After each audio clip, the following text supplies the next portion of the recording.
Hi, these topical talks gonna show you how to share live location via WhatsApp.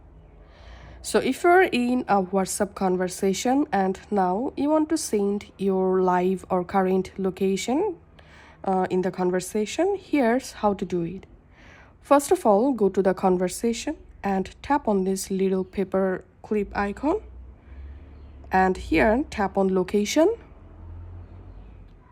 tap on settings, tap on permissions, and tap on location, enable location permission for WhatsApp.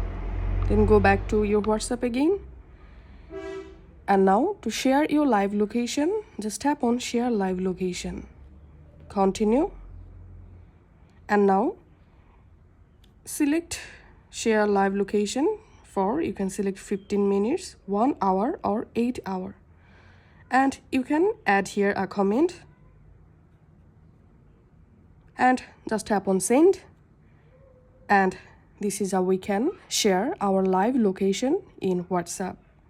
And if you want, you can easily stop live location by tapping on stop sharing. If this video helped you out, please leave a like and leave a comment down below. Thank you for watching.